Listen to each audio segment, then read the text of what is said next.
Speaker Khader ವಿರುದ್ಧ ಭ್ರಷ್ಟಾಚಾರದ ಆರೋಪ ಕೇಳಿ ಬಂದಿದೆ. ಈ ಬಗ್ಗೆ ಸರ್ಕಾರ ತನಿಖೆಗೆ ಆದೇಶ ನೀಡಬೇಕು ಅಂತ ಸಂಸದ ಕಾಗೇರಿ ಹೇಳಿದ್ದಾರೆ. ಸ್ಪೀಕರ್ ಖಾದರ್ ವಿರುದ್ಧ ಕೇಳಿ ಬಂದಿರುವಂತಹ ಆರೋಪ, ಈ ಬಗ್ಗೆ ಸರ್ಕಾರ ತನಿಖೆ ನಡೆಸಬೇಕು ಅಂತ, ತನಿಖೆಗೆ ಆದೇಶ ಕೊಡಬೇಕು ಅಂತ ಬೆಂಗಳೂರಿನಲ್ಲಿ ಬಿಜೆಪಿ ಸಂಸದ ವಿಶ್ವೇಶ್ವರ ಹೆಗಡೆ ಕಾಗೇರಿ ಆಗ್ರಹ ಮಾಡಿದ್ದಾರೆ. ವಿಧಾನಸಭೆಯಲ್ಲಿ ಬಾಗಿಲಿಗೆ ಮರದ ಕೆತ್ತನೆಯ ಪ್ರಧಾನ ಬಾಗಿಲು, ಶಾಸಕರ ಭವನದ ಹಾಸಿಗೆ, ದಿಂಬು, ಇತರೆ ವಸ್ತುಗಳ ಖರೀದಿ ವಿಚಾರಕ್ಕೆ ಸಂಬಂಧಪಟ್ಟ ಹಾಗೆ ಈ ಸಂಬಂಧ ಕೋಟ್ಯಾಂತರ ಹಣ ದುಂದುವೆಚ್ಚ ಆರೋಪ ಕೇಳಿಬಂದಿದೆ. ಪುಸ್ತಕ ಮೇಳಕ್ಕೆ 4.5 ಕೋಟಿ ವೆಚ್ಚ ಖರ್ಚು ಮಾಡಿದ್ರು. ಸ್ಪೀಕರ್ ಈ ರೀತಿ ಮಾಡುವಂತ ಅವಶ್ಯಕತೆ ಇರಲಿಲ್ಲ. ಖರ್ಚು ವೆಚ್ಚದಲ್ಲೂ ಸಾಕಷ್ಟು ವ್ಯತ್ಯಾಸ ಕಂಡು ಬಂದಿದೆ. ಹೀಗಾಗಿ ಎಲ್ಲದರ ಬಗ್ಗೆ ತನಿಖೆ ನಡೆಸಬೇಕು ಅಂತ ಸರ್ಕಾರಕ್ಕೆ ಆಗ್ರಹಿಸಿದ್ದಾರೆ. ಸ್ಪೀಕರ್ ಹುದ್ದೆಯ ಘನತೆ ಗೌರವಕ್ಕೆ ತಕ್ಕಂತೆ ನಡ್ಕೊಳ್ತಾ ಇಲ್ಲ, ಪಕ್ಷಪಾತಿಯಾಗಿದ್ದಾರೆ. ಆಡಳಿತದ ಸುಧಾರಣೆ ಹೆಸರಿನಲ್ಲಿ ಅನೇಕ ಭ್ರಷ್ಟಾಚಾರಗಳು ನಡೀತಾ ಇದೆ. ಈ ರೀತಿ ಆರೋಪಗಳು ಅದು ಯುಟಿ ಖಾದರ್ ಅವರಿಗೆ ಅನ್ನೋದಕ್ಕಿಂತಲೂ ಆ ಪೀಠಕ್ಕೆ ಬರ್ತಾ ಇದೆ. ಆ ಪೀಠದಲ್ಲಿ ಯುಟಿ ಖಾದರ್ ಅವರು ಇದ್ದೇ ಇದ್ದಾರೆ. ವಿಧಾನ ಸಭೆಯಲ್ಲಿ ಆಗಿರೋದು ಇದೆಯಲ್ಲ, ಅಲ್ಲಿ ಒಂದು ಬಾಗಿಲಿಗೆ ಮರದ ಕೆತ್ತನೆಯ ಒಂದು ಚೌಕಟ್ಟನ್ನ, ಅದಕ್ಕೆ ಪ್ರಧಾನ ಬಾಗಿಲು ಅಂತ ಹೇಳ್ಬೋದು ನಾವು, ನಮ್ಮ ಹಳ್ಳಿಯಲ್ಲೆಲ್ಲ ಹಾಗೆ ಪ್ರಧಾನ ಬಾಗಿಲು ಅಂತ ನಾವು ಹೇಳ್ತೇವೆ. ಅಂದ್ರೆ ಆ ಬಾಗಿಲಿಗೆ ಒಂದು ಚೌಕಟ್ಟನ್ನ ಮಾಡಿಸಿದ್ರು. ಅಲ್ಲೇ ಆರೋಪ ಶುರುವಾಯಿತು.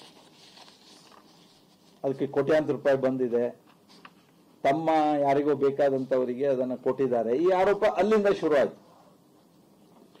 ಪ್ರವೇಶ ದ್ವಾರಕ್ಕೆ ಆ ರೋಸ್ವುಡ್ ಬಾಗಿಲು ಮಾಡಿರುವಂತ ವಿಷಯದಿಂದ. ಅದಾದ ನಂತರ ಈ ಸಭಾಂಗಣದ ಅಲ್ಲಿ ಹೊಸ ಟಿವಿಗಳನ್ನ ಅಳವಡಿಕೆ ಮಾಡಿದ್ರು ಮತ್ತು ಅಲ್ಲಿ ಅದಕ್ಕೆ AI ಮಾನಿಟರ್ಡ್ ಸಿಸ್ಟಮ್ ಅನ್ನೆಲ್ಲ ಹಾಕಬೇಕು ಅಂತ ಅದಕ್ಕೆ ಸಾಕಷ್ಟು ಖರ್ಚು ವೆಚ್ಚಗಳಾಯಿತು. ಇದಲ್ಲದೆ ಎಲ್ಲ ಶಾಸಕರಿಗೆ ಈ ಗಂಡ ಬೇರುಂಡ ಹೋಲಿಕೆ ಇರುವಂತಹ ಗೋಡೆ ಗಡಿಯಾರಗಳನ್ನು ಕೊಟ್ಟರು. ಯಾರು ಬೇಡಿದ್ರೋ ಯಾರು ಬಿಟ್ಟಿದ್ರು. ನನಗೆ ಇದಕ್ಕಿಂತಲೂ ಹೆಚ್ಚಾಗಿ ನಮ್ಮ ಮೊಗಸಾಲೆ ಏನಿದೆಯಲ್ಲ, ಅಲ್ಲಿ ಆ ಮಸಾಜ್ ಪ್ಯಾರಲಲ್ ಟೈಪು ಮಾಡಿರೋದು ಇದೆಯಲ್ಲ, ಆ ಯಂತ್ರಗಳನ್ನೆಲ್ಲ ಹಾಕಿ, ಅದಕ್ಕೆ ಎಂತ ನಿಮ್ಮ ಇಲ್ಲಿ ಭಾಷೆಯಲ್ಲಿ ಬೇರೆ ಬೇರೆ ಹೇಳ್ತಾರೆ, ಆದ್ರೆ ರಿಕ್ಲೈನರ್ ಚೇರ್, ಮಸಾಜ್ ಚೇರ್, ನೀವು ಮಸಾಜ್ ಚೇರ್ ಈ ರೀತಿದ್ದೆಲ್ಲ ಅಲ್ಲಿ ಹಾಕಿರೋದು ಇದೆಯಲ್ಲ, ಅದಕ್ಕಂತೂ ಬಹಳ ದೊಡ್ಡ ವಿರೋಧ, ಒಂಥರ ಪ್ರತಿಕ್ರಿಯೆಗಳು ಶಾಸಕರಿಂದಲೂ ವ್ಯಕ್ತ ಆಯ್ತು, ಮಂತ್ರಿಗಳಿಂದಲೂ ಆಯ್ತು, ಎಲ್ಲರಿಂದ ಆಯ್ತು. ಅದು ಹೋಗಿ ಆಮೇಲೆ ಊಟ ಕೊಡ್ಲಿಕ್ಕೆ ಶುರು ಮಾಡಿದ್ರು, ಉಪಹಾರ ಕೊಡ್ಲಿಕ್ಕೆ ಶುರು ಮಾಡಿದ್ರು. ಸ್ಪೀಕರ್ ಖಾದರ್ ವಿರುದ್ಧ ಭ್ರಷ್ಟಾಚಾರದ ಆರೋಪ ಏನಿದೆ, ಸರ್ಕಾರ ಸಂಪೂರ್ಣ ತನಿಖೆಯನ್ನ ಮಾಡಬೇಕು ಅಂತ ಪರಿಷತ್ ವಿಪಕ್ಷ ನಾಯಕ ಚೆಲುವಾದಿ ನಾರಾಯಣ ಸ್ವಾಮಿ ಕೂಡ ಹೇಳಿಕೆ ಕೊಟ್ಟಿದ್ದಾರೆ. ಸರ್ಕಾರ ಸಂಪೂರ್ಣ ತನಿಖೆ ಮಾಡಬೇಕು ಎಂದು ಪರಿಷತ್ ವಿಪಕ್ಷ ನಾಯಕ ಚೆಲುವಾದಿ ನಾರಾಯಣ ಸ್ವಾಮಿ ಹೇಳಿಕೆ. ಶಾಸಕರ ಭವನಕ್ಕೆ ಹೋದ್ರೆ ಖಾದರ್ ಸಂಬಂಧಿಕರೇ ಇದ್ದಾರೆ, ಗುತ್ತಿಗೆದಾರರೆಲ್ಲ ಖಾದರ್ ಅವರ ಸಂಬಂಧಿಕರೇ ಆಗಿದ್ದಾರೆ. ಇದನ್ನ ಜನರಿಗೆ ತಿಳಿಸಬೇಕು, ನ್ಯಾಯಾಂಗ ತನಿಖೆ ಆಗಬೇಕು ಅಂತ ಪರಿಷತ್ ವಿಪಕ್ಷ ನಾಯಕ ಚೆಲುವಾದಿ ನಾರಾಯಣ ಸ್ವಾಮಿ ಹೇಳಿದ್ದಾರೆ. ಸಭಾಧ್ಯಕ್ಷರಾಗಿದ್ದಾರೆ.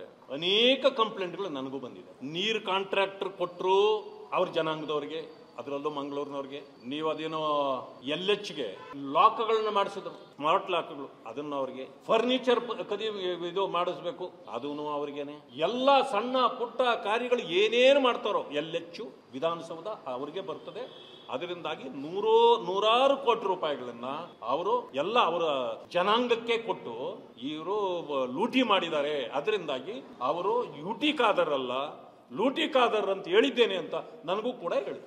ನಾನು ಕೇಳ್ತಕ್ಕಂಥದ್ದು, ಈ ಸರ್ಕಾರ ಅದನ್ನ ತನಿಖೆ ಮಾಡಿಸ್ಬೇಕು. ಯಾಕಂತಂದ್ರೆ ಅವರು ಸಭಾಪತಿಗಳು, ಇವತ್ತು ಅಧ್ಯಕ್ಷರಾಗಿರೋ ಕಾರಣ ಅವರ ಮೇಲೇನೆ ಆ ರೀತಿ ಆಪಾದನೆ ಬಂದಿದೆ ಅಂತಂದ್ರೆ ಇದು ಒಬ್ಬರಿಂದಲ್ಲ, ಪ್ರತಿಯೊಬ್ಬರು ಮಾತಾಡ್ತಕ್ಕಂಥ ಮಾತು. LH ಕಡೆ ಹೋದ್ರೆ ಸಾಕು, ಎಲ್ಲ ಕಾಂಟ್ರಾಕ್ಟ್ ಯಾರಂತಂದ್ರೆ ಅವರ ಎಲ್ಲಾ ಸಂಬಂಧಿಗಳೇ. ಅಂದ್ರೆ ಸ್ವಜನ ಪಕ್ಷಪಾತವನ್ನ ಬೇಕಾದಷ್ಟು ಇದು ಮಾಡಿದ್ದಾರೆ ಅವರು. ಅದರಿಂದಾಗಿ ಇದು SIT ಕೊಡ್ರಿ. ಈಗ ಸರ್ಕಾರಕ್ಕೆ ನಾನು ಮನವಿ ಮಾಡ್ತೇನೆ, ನೀವು SIT ಕೊಡ್ತೀರಾ ಅಥವಾ ಯಾವ ಏಜೆನ್ಸಿಯಿಂದ ಇದನ್ನ ತನಿಖೆ ಮಾಡಿಸ್ತೀರಿ, ಮಾಡಿಸಿ ಜನರಿಗೆ ಸತ್ಯಾಂಶವನ್ನ ತಿಳಿಸಬೇಕು ಅಂತೇಳಿ ನಾನು ಕೂಡ ಒತ್ತಾಯ ಮಾಡ್ತೀನಿ.